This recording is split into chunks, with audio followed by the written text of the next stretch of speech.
Hey, this is KSP with Tape, and you joined me on the launch, actually paused, but you joined me on the launch with a stock space shuttle, something I've been working on whilst watching Goldfish's live streams. They're actually over now, but he did a charity live stream and raised some money for a girl in Africa to go to university, which is really cool. But anyway, this is my stock space shuttle, which, well, it's been made possible by these reaction wheels, because I'm sure some people will have tried it and known that if you do it without loads of control and ridiculous amounts of engines, it'll just flip out and go nuts. But because I've used a whole bunch of reaction wheels and only this, you can see this one engine here. Well, you probably can't see my mouse pointing at it, but you can see this one engine on the back. It's a radial mount engine, and that counters as some of the forces and helps the SAS, but that activates when I drop the SRBs. But basically, I just wanted to make a space shuttle because it's a really cool, iconic craft, so I thought I might as well make it. So yeah, and it doesn't get into fuel with much, doesn't get into orbit with much fuel, because obviously it's pretty heavy. And this is all liquid fuel, but I do use this jet engine for launching, just to save fuel. But I think it can get into orbit without the jet engine, just about. But it was quite difficult because of this. Anyway, I'm just going to launch it. I mean, it does take quite a lot of focus, but rather than just keep talking, I'm going to launch it and it'll make it easier to kind of talk about things. Hopefully, but it is quite kind of... Okay, something's wrong. Oh, frickety frack. I left one of the launch clamps on. I'm just going to revert to launch. Apparently that was 4 hours ago. Oh yeah, that's because it was at night time. Oh, that's annoying. I'll have to time warp again. Well, whilst I'm here and it's loading physics, I really love the spotlight. You can see the spotlight on the... I'm pointing at it with my hands, but you can't see my hands. But the spotlight on the water tower is just awesome. And the lights on the runway. I like all these... Oh, fuck, it's moving too much for me to warp. There you go! I just like all the really little features they've put in 2.2. Obviously, I like the career mode and all things. I have to do a video about career mode. I just have been putting that off. But I am trying to get my screen recorder to not be obtuse so that I can record some Halloween stuff with some new games. But anyway, I'm just going to go to launching this. And this, yeah, so it is a fully working shuttle, as you will see. I'll zoom out. Oh, damn it! I did the same fucking thing again. I am so tired. Oh, this is going well. Okay, yeah, I'll get it right this time. If I don't, then if I don't, I'm removing myself from. Oh fuck, that's not even right. Yeah, okay, I'm gonna do it. Wait, why can't I grab it? I can't grab it. There you go. Hardest thing I've ever done. Okay, go. Time warping, nice. All right. Anyway, as I was saying, the hard thing, getting it to actually fly normally, because I had the good idea of putting a whole bunch of reaction wheels on it. Obviously that was... Oh, it's still at time warp. Okay, now we're going to go. I had the good idea of putting a bunch of reaction wheels on it, obviously, because... well, because you obviously need reaction wheels to keep it level. And then... and it actually flew really well. I was really surprised that it worked. It worked almost instantly. Actually just launching, and then I tweaked it a bit with the engines. But the difficult bit was actually getting it to orbit, because it's really heavy, because I hardly use any of that liquid fuel. You can see this is firing up, and this is actually an afterthought to use the jet engine. But it's because in the space shuttle, pretty much all the fuel was in this main stage, and it's really hard to get that much main stage to orbit. And the actual space shuttle didn't have a big engine here, but you can't not do that on Kerbal Space Program. That's just a thing that has to happen. And when I ditch these SRBs, I have to keep an eye on the fuel.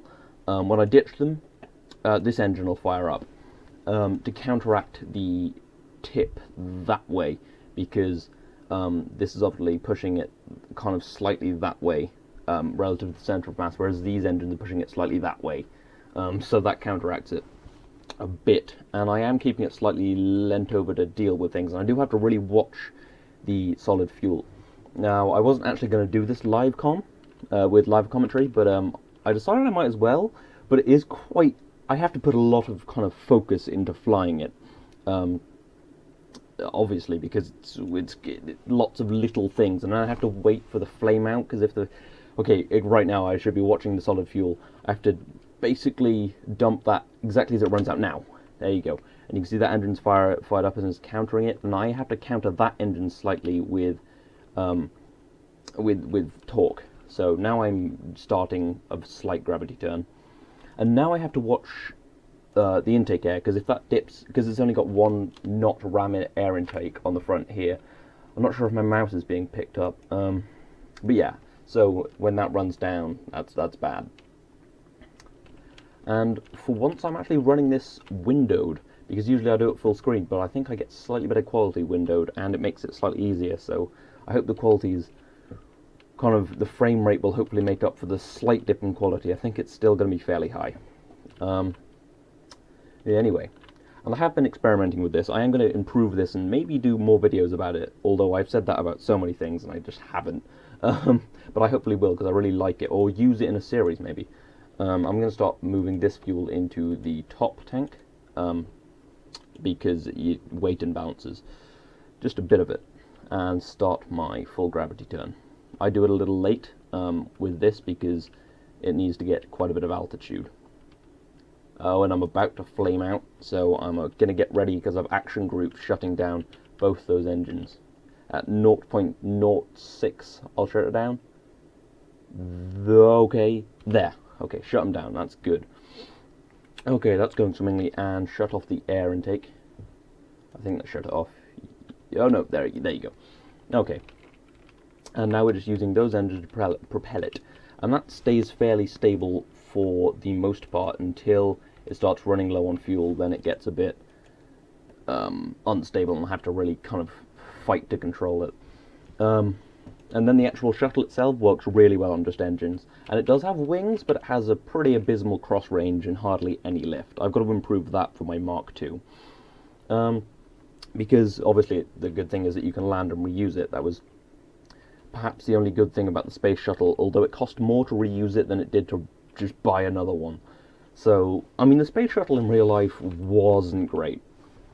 Because, obviously, as this video demonstrates, it's not particularly efficient to lug that huge-ass shuttle, well, yeah, the actual shuttle into orbit, because you don't need that. It's like cargo, like the heavy lifters in real life just uses, like, they just put all the thing in a big-ass fairing and just, and launch it into space. So they're not carrying anything they don't need to be carrying. And that works quite well. But this was kind of something different. And okay, as you can see, I'm starting to lose control, so I'm going to shut down the engines. The shuttle had a big cargo bay and orbital lab. I quite like it as a spacecraft, but it wasn't very cost-effective or particularly efficient. Whoa, I went way over. Hopefully that'll still get into orbit. If not, I'll just record again. Although it is, like, quite late, and I'm pretty tired. But now, what I'm going to do is take a break from talking about the actual shuttle for a little while, and just burn on about third power here, doing most of the gravity turn until the main tank burns down, then drop the main tank, and get up to apogee with the shuttle, and use this fuel that you see here. There's I think 190 litres for each engine, and then yeah, so that's 190 litres.